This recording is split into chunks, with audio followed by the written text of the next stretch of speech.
नमस्कार दोस्तों, मैं प्रवीण सर आपका तान्या एकेडमी में हार्दिक स्वागत करता हूँ। दोस्तों, इससे पहले हमने दिल्ली सल्तनत में 2 राजवंशों के बारे में बात कर चुके हैं। आज हम नया टॉपिक बात करने वाले हैं जिसका नाम है तुगलक वंश। तुगलक वंश दोस्तों बहुत ही इम्पोर्टेंट राजवंश है जिसके बारे में हम आज बात करने वाले हैं। तो दोस्तों, इस तुगलक वंश के बारे में पहले तो हम क्या करते हैं, थोड़ी सी चीज़ों को जान लेते हैं कि हम आज बात क्या क्या करने वाले हैं। तुगलक वंश की बात की जाएगी तो इसका जो पूरा टाइम है वो है 1320 से 1414 तक इसका टाइम पीरियड माना जाता है। लेकिन कहीं कहीं किताबों में दोस्तों ये 1412 भी लिखा हुआ मिलता है। लेकिन अगर टोटल टाइम की बात की जाती है तो बताया जाता है कि 94 वर्षों तक तुगलक वंश के शासकों ने शासन किया था। और आप देखेंगे कि इतिहास में आपसे क्वेश्चन पूछा जाता है मध्यकालीन इतिहास में कि कौन सा ऐसा राजवंश था दिल्ली सल्तनत में जिसने सर्वाधिक समय तक शासन किया था। तो वो राजवंश कौन था? तुगलक वंश। इसने कितने वर्षों तक शासन किया था? 94 वर्षों तक शासन किया था। दूसरी बात की जाएगी तो यही वो राजवंश है जिसे विजारत का स्वर्ण काल भी कहा जाएगा। क्या कहा जाएगा? विजारत का स्वर्ण काल भी कहा जाएगा। दोस्तों, इसमें हम 4 शासकों के बारे में प्रमुखता से बात करने वाले हैं। 4 क्या 3 ही प्रमुख रूप से बात करने वाले हैं। पहला जो शासक है उसका नाम है गयासुद्दीन तुगलक। क्या है? गयासुद्दीन तुगलक की बात करेंगे। दूसरा जो शासक है जिसका नाम है मोहम्मद बिन तुगलक। क्या है? मोहम्मद बिन तुगलक। और तीसरा जो है फिरोज शाह तुगलक। कौन है? फिरोज शाह तुगलक। हम मोस्टली इन्हीं की बात करने वाले हैं इस पूरे लेक्चर में। तो आप देखेंगे कि इस राजवंश का संस्थापक कौन होगा दोस्तों? गयासुद्दीन तुगलक ही इस राजवंश का संस्थापक होगा, क्योंकि पहला शासक कौन है? गयासुद्दीन तुगलक है। दोस्तों, ये लोग कैरोना तुर्क थे। कौन थे? कैरोना तुर्क थे, जिसके बारे में आपको पता होना चाहिए। गयासुद्दीन तुगलक क्या है? गयासुद्दीन तुगलक के पिता क्या है? गयासुद्दीन तुगलक के पिता बलबन के यहाँ क्या हुआ करते थे? एक नौकर के तौर पे कार्य किया करते थे या फिर सूबेदार के तौर पर काम किया करते थे। पहले क्या है, ये बलबन के अधीन कार्य कर चुके थे। गयासुद्दीन तुगलक क्या है? गयासुद्दीन तुगलक एक जाट महिला से उत्पन्न हुआ पुत्र था। किससे? एक जाट महिला से उत्पन्न हुआ पुत्र था, जिसके बारे में हम आज बात करने वाले हैं। इसकी माँ कौन है? जाट महिला है। और पिता कौन थे? बलबन के यहाँ अमीर या तुर्क के, बलबन के यहाँ तुर्क सरदार के रूप में कार्य कर चुके थे। गयासुद्दीन तुगलक में क्या थी? योग्यता थी। क्या थी? योग्यता थी। इसका जो प्रारंभिक जीवन शुरू होता है किसका? गयासुद्दीन तुगलक का होगा क्या कि यह पहले सैनिक के रूप में भर्ती होगा। क्या होगा? सैनिक के रूप में भर्ती होगा। लेकिन इसमें योग्यता होती है। क्या होती है? इसमें योग्यता होती है। और इसी योग्यता के दम पर क्या है? इसी योग्यता के दम पर 1305 में क्या है? 1305 में ये क्या बना दिया जाता है? दीपालपुर का सूबेदार। क्या बना दिया जाता है? दीपालपुर का सूबेदार। दीपालपुर दोस्तों कहाँ पड़ता है? पंजाब में पड़ता है। और ये लगभग टाइम किसका है? अलाउद्दीन खिलजी का टाइम पीरियड। किसका टाइम पीरियड है? अलाउद्दीन खिलजी का टाइम पीरियड है। मैंने आपको बताया था कि अलाउद्दीन खिलजी के समय में जब मंगोल आक्रमण हो रहे थे तो ये क्या कर रहा था? मंगोलों के आक्रमण का क्या कर रहा था? सामना कर रहा था। जब ये यहाँ पर ये पूरी तरीके से पश्चिम उत्तर भारत, मान लीजिए पूरा भारत है। क्या है? पूरा भारत है। पूरे भारत में आप देखेंगे पश्चिमोत्तर भारत। मैंने आपको बताया था बोलन बेलन दर्रा। कौन? बोलन बेलन दर्रे से क्या हो रहा था? यहाँ पर आक्रमण, बोलन या फिर खैबर दर्रे से आक्रमण हो रहा था। किसका आक्रमण हो रहा था? मंगोलों का आक्रमण हो रहा था। तो पश्चिमोत्तर भारत या पंजाब से सैन्य नेतृत्व कौन कर रहा था? गयासुद्दीन तुगलक कर रहा था। तो ये क्या कर रहा था? यहाँ पर अपनी स्थिति को बहुत अच्छे से मजबूत कर लेता है। दोस्तों, इसने क्या है? मंगोलों को पराजित करने के पश्चात क्या है? मंगोलों को पराजित करने के पश्चात ये अपने आप को बहुत अच्छी स्थिति में देखता है। ये क्या होता है? इसका पद शुरू में अस्थायी होता है। दीपालपुर में जब सूबेदार नियुक्त होता है तो शुरू में क्या होता है? इसका पद अस्थायी होता है। लेकिन क्या होता है? इसकी योग्यता को देखते हुए मुबारक शाह खिलजी, कौन? मुबारक शाह खिलजी और खुसरो शाह इसे पद से नहीं हटाते हैं। दूसरी चीज, इन्हीं खुसरो शाह को क्या है? खिलजी वंश का अंतिम शासक कौन है? खुसरो शाह था, जो क्या था, एक हिंदू था लेकिन कन्वर्ट मतलब मुस्लिम में परिवर्तित हो गया था। तो वो क्या था, अंतिम शासक था। तो उसे मारकर क्या है, गयासुद्दीन तुगलक खुसरो शाह को मारकर क्या करता है, शासन सत्ता को प्राप्त करता है। ऐसा बताया जाता है कि गयासुद्दीन तुगलक ने 29 बार, कितनी बार, 29 बार, 29 बार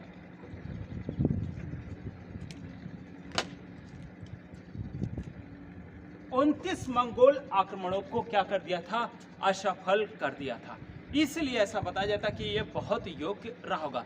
बर्नी बताते हैं 18, कितना, सॉरी, बर्नी बताते हैं 20 और अमीर खुसरो बताते हैं 18 आक्रमणों का इसने सामना किया था। किसने? गयासुद्दीन तुगलक ने इनका सामना किया था।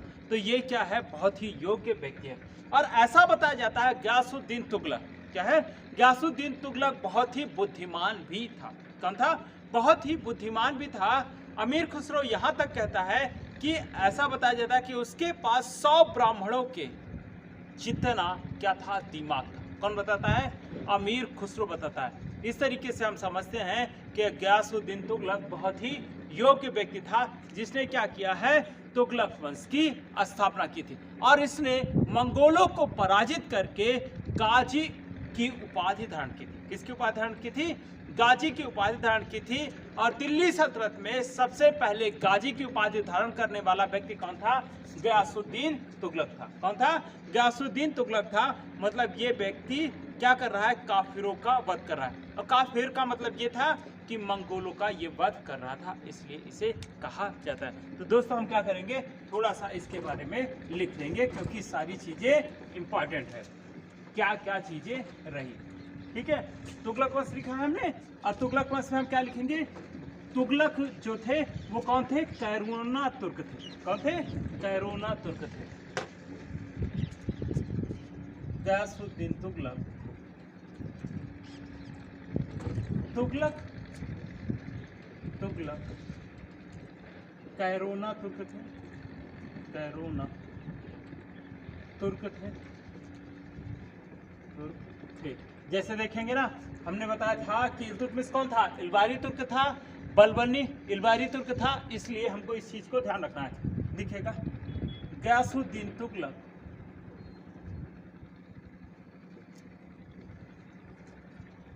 तुगलक के पिता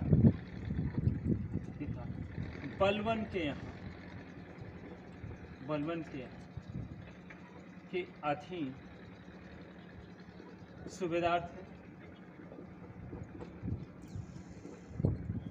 पिता, माता हिंदू जाट महिला थी। हिंदू जाट। दोस्तों यहाँ पर एक चीज और ध्यान रखना, क्वेश्चन पूछा जाता है किसकी माँ क्या थी? हिंदू थी। तो इसमें आप देखेंगे कि गयासुद्दीन तुगलक की माता भी क्या है? हिंदू है। और फिरोज शाह तुगलक की माँ भी कौन है? हिंदू है। इस चीज को आपको पता होना चाहिए। लिखिएगा, ये लिखा, लिखिएगा, तुगलक वंश की स्थापना गयासुद्दीन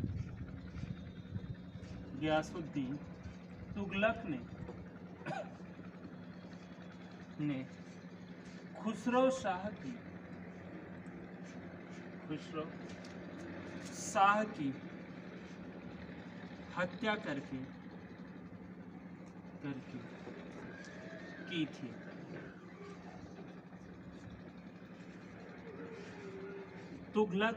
गयासुद्दीन तुगलक गयासुद्दीन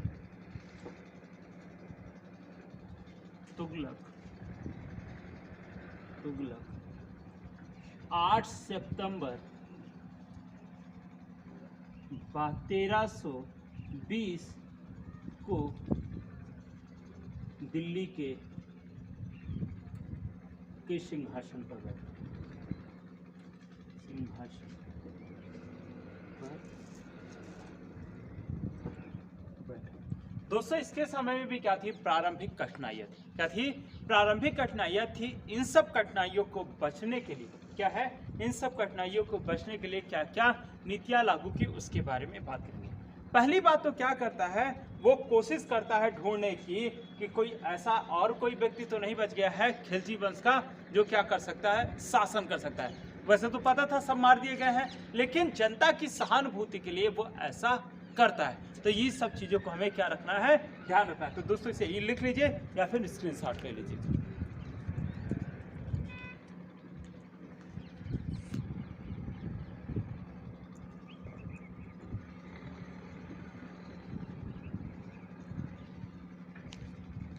हो गया दोस्तों।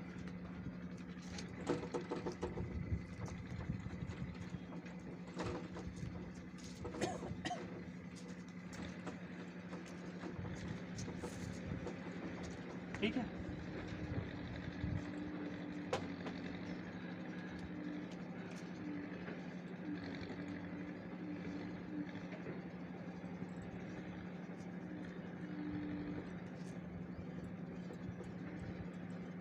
दोस्तों ये इसका पूरा पर टाइम पीरियड है, ये हमें ध्यान रखना कि गयासुद्दीन तुगलक का टाइम पीरियड क्या है, ये सारी चीज लिखना। गयासुद्दीन तुगलक का प्रारंभिक जीवन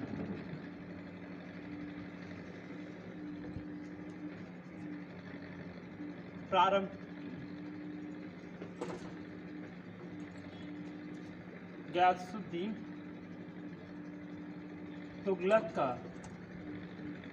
तुगलक का प्रारंभिक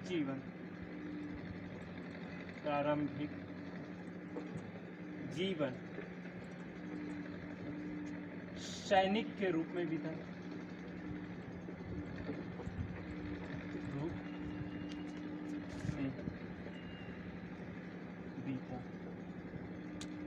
नेक्स्ट पॉइंट,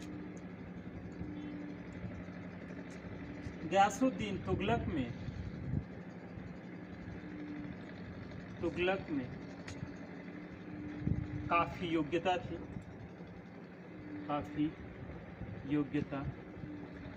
थी। अलाउद्दीन खिलजी के समय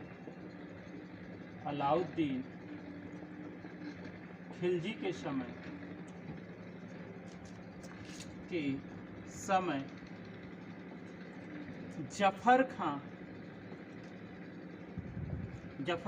मैंने बताया था ना, जफर खां मंगोलों के विरुद्ध मार दिया जाता है, तो दीपालपुर का गवर्नर किसे नियुक्त किया जाएगा, गाजी मलिक को, जिसे गयासुद्दीन तुगलक क्या है, जफर खां के मारे जाने के बाद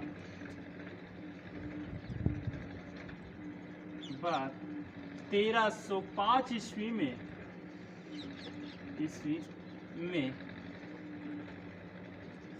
गयासुद्दीन तुगलक को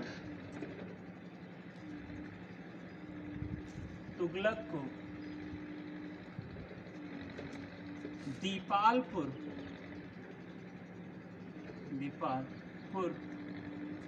का गवर्नर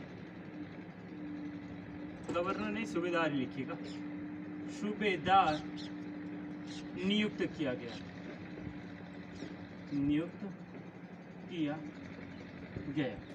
ठीक है, नियुक्त किया गया। गयासुद्दीन तुगलक को हम लोग क्या लिख सकते हैं, जीटी भी लिख लेते हैं क्योंकि बहुत बड़ा नाम हो रहा है ना, तो लिखिएगा जीटी ने, गयासुद्दीन तुगलक ने मंगोलों के 29 आक्रमणों को असफल किया।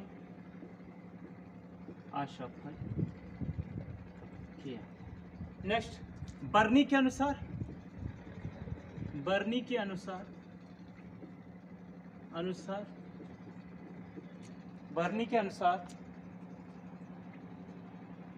20 अमीर खुसरो के अनुसार 18। देखो एक चीज याद रखना, वैसे क्या पूछा नहीं, ये सब चीजें पूछी नहीं जाती है, लेकिन आजकल एग्जाम में कोई भरोसा नहीं है क्या क्या पूछ लिया जाए। क्या पूछा जा सकता है कि गयासुद्दीन तुगलक ने कितने आक्रमण को, मंगोलों के आक्रमण को असफल किया? 29 आक्रमणों को ऐसे बताया जाता है नॉर्मली। जबकि क्या है, पलवन कितना बताता है? बर्नी कितना बताता है? 20। बर्नी में आप देखेंगे B for Bernie, B for 20 यार, मतलब समझ लेना है कि कैसे भी याद रखना है। बर्नी भी बा से स्टार्ट हो रहा है, 20 भी बा से स्टार्ट हो रहा है, तो इस चीज को हमें ध्यान रखना है। तो बर्नी ने कितने बताए? 20 बताए। अमीर खुसरो ने कितने बताए? 18 आक्रमण बताए असफल किए। तो दोस्तों इसे क्या करिए, लिख लीजिए या फिर क्या करिए, स्क्रीनशॉट ले लीजिए।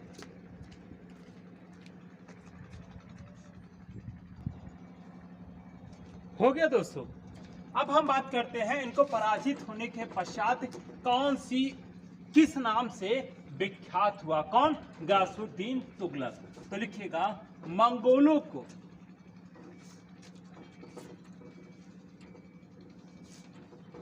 लिखिएगा, मंगोलों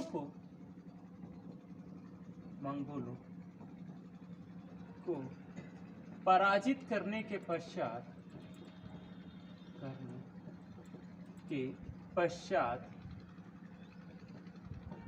जीती गयासुद्दीन तुगलक गाजी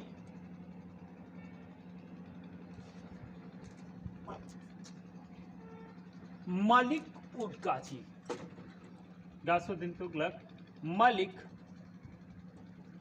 उल गाजी के नाम से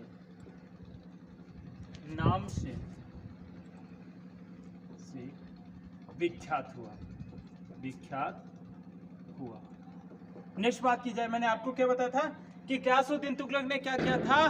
पहली बार गाजी की उपाधि धारण की थी। तो लिखिएगा, दिल्ली सल्तनत में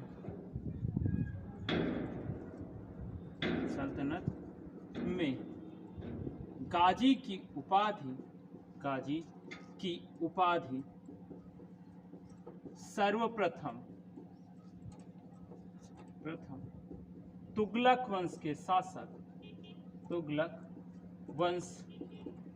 के शासक गयासुद्दीन तुगलक ने धारण की थी। लिख लीजिएगा, विधर्मियों का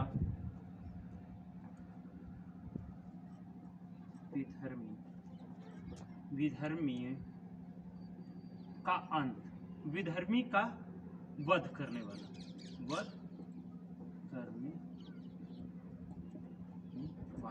तो ये सारी चीजें रहीं जो हमें पता होना चाहिए। अब हम बात करेंगे कि गयासुद्दीन तुगलक ने और क्या किया। पहली बात तो बात करेंगे किसकी? अलाउद्दीन खिलजी की। अलाउद्दीन खिलजी ने क्या करवाया था? भूमि की पैमाइश करवाई थी। क्या करवाई थी? भूमि की पैमाइश करवाई थी और मसाहत पद्धति को लागू किया था। कई बार क्वेश्चन बन चुका है कि मसाहत पद्धति किसने लागू किया था? तो अलाउद्दीन खिलजी ने लागू किया था। दूसरी चीज आपसे पूछी जा सकती है, मसाहत पद्धति को किसने समाप्त किया? तो इसको समाप्त करने का श्रेय गयासुद्दीन तुगलक को जाता है। कैसे? गयासुद्दीन तुगलक ने, मसाहत पद्धति में क्या होता था? भूमि की माप होती थी। क्या होती थी? भूमि की माप होती थी और उसके अनुसार क्या किया जाता था? राजस्व लिया जाता था। लेकिन गयासुद्दीन तुगलक ने क्या किया कि उसके जगह पर नस्क, क्या है? नस्क या बटाई पद्धति को लागू किया। मतलब जितना आप उत्पादन करते हो, क्या करते हो? जितना आप उत्पादन करते हो अनाज का, उसमें से आपको क्या करना है? राजस्व देना है। पहले से कुछ निर्धारित नहीं होगा। तो नस्क और बटाई पद्धति किसने लागू की? गयासुद्दीन तुगलक ने लागू की।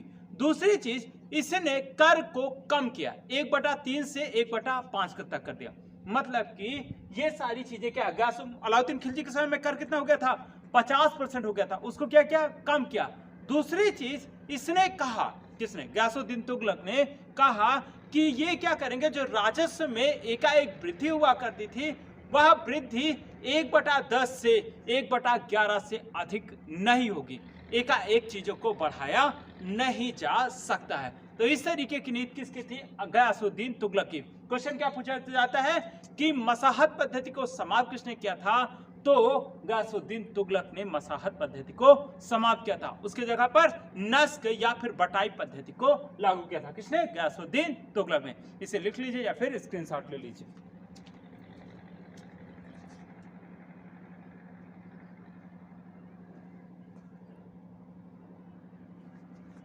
हो गया।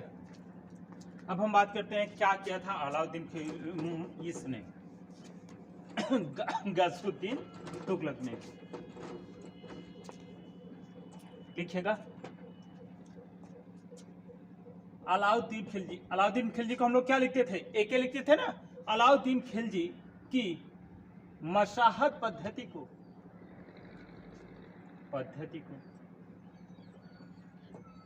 समाप्त किया।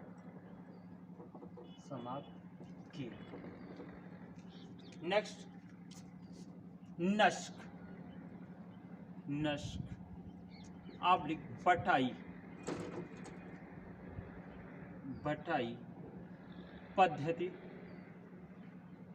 पद्धति लागू की। नेक्स्ट पॉइंट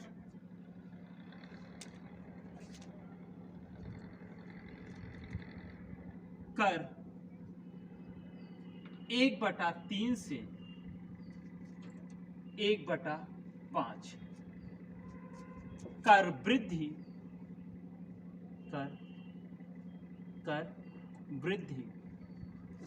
1/10 से 1/11 कैसे? वार्षिक। ठीक है। इसने किसानों के साथ बहुत ही सहूलियत से कार्य किया। इसने क्या किया? राजस्व, मतलब कि अगर अकाल पड़ जाए, क्या पड़ जाए? अकाल पड़ जाए तो ये क्या करता है? कर को माफ करने की भी बात करता है। और यही पहला शासक था जिसने क्या करवाया है? नहरों का निर्माण करवाया। किसके लिए? किसानों के लिए यह कार्य करवाया था। तो लिखिएगा अकाल के दौरान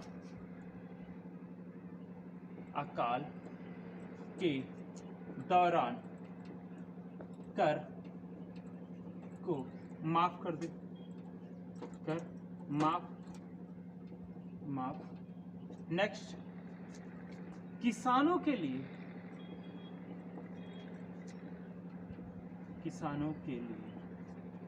नहर का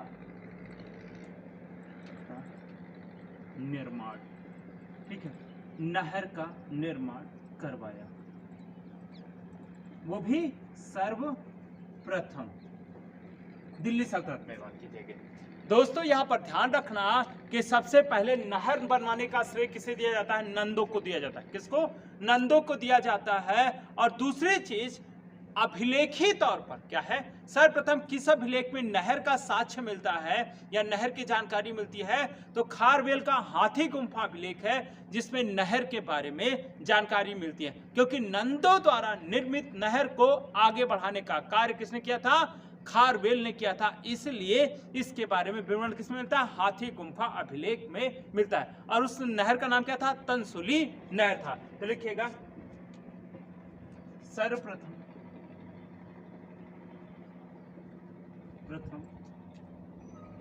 नहर का उल्लेख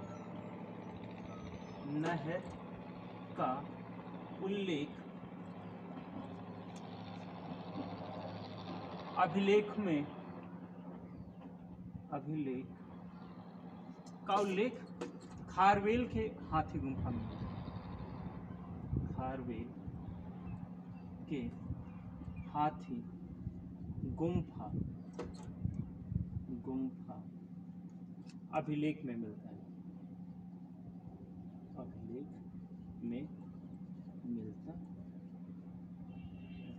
तो एक चीज और ध्यान रखना, जब खारवेल की बात हो रही तो यहां पर ध्यान रखना कि ये महामेघ वाहन वंश, किसके? महामेघ वाहन वंश चेदी वंश से संबंधित शासक है। और दोस्तों ये क्वेश्चन बहुत बार पूछा जाता है कि खारवेल किस राजवंश से संबंधित था, तो आपको पता होना चाहिए चेदी राजवंश या महामेघ वाहन राजवंश से संबंधित यह शासक था। तो दोस्तों इसे लिख लीजिए या फिर स्क्रीनशॉट ले लीजिए।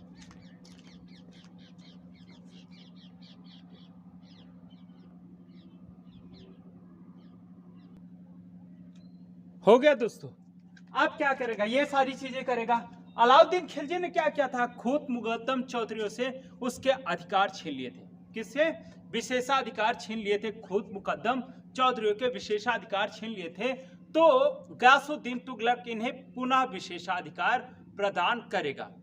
इस तरीके से यह कार्य करता है। नेक्स्ट, गयासुद्दीन तुगलक जब शासक बनता है, क्या है, गयासुद्दीन तुगलक जब शासक बनता है तो इसके पहले जो शासक हुआ था जिसका नाम क्या था, खुसरो शाह था। कौन था?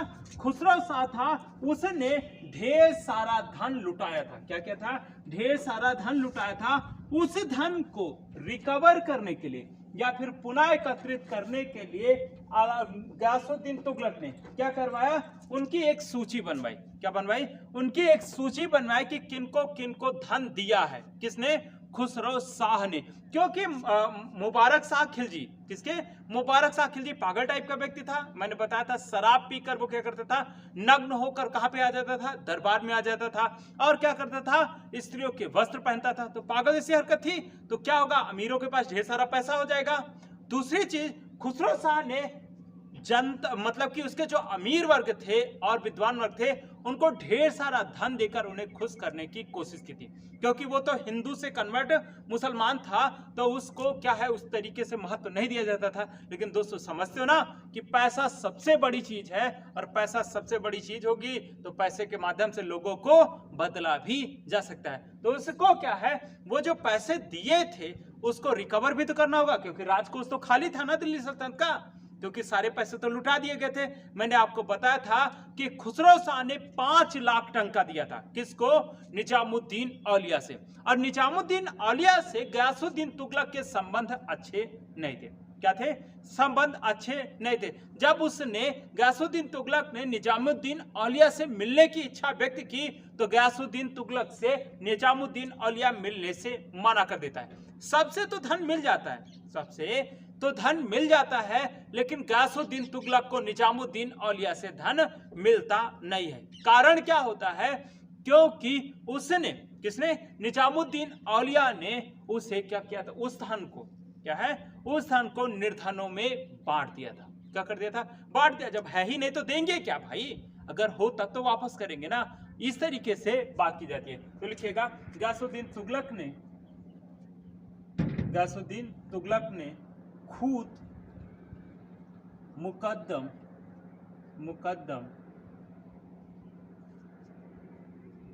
चौधरी के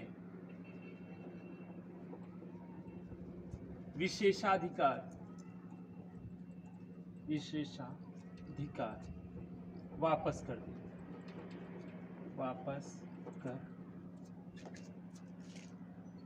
दिए। ठीक है। नेक्स्ट, गयासुद्दीन तुगलक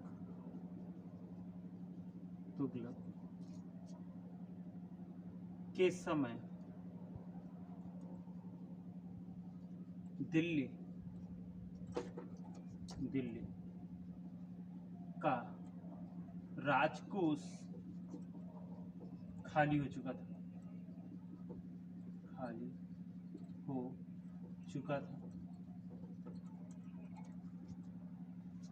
क्योंकि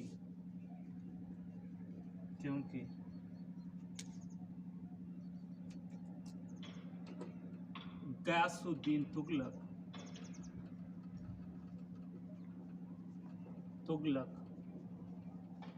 के पूर्ववर्ती शासकों ने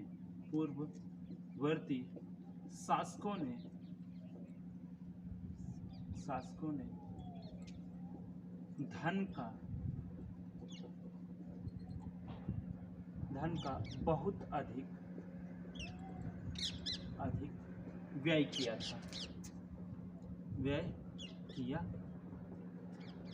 ठीक है दोस्तों, अभी अंधेले का इशू हो रहा है, इसलिए हम क्या करते हैं, इसके आगे की बात कल के टॉपिक में गयासुद्दीन तुगलक को समाप्त कर दिया जाएगा। अंधेला हो रहा है इसलिए इसको रोकना ही बेहतर होगा। अगर नहीं दिखेगा ढंग से तो फिर दिक्कत होगी ना।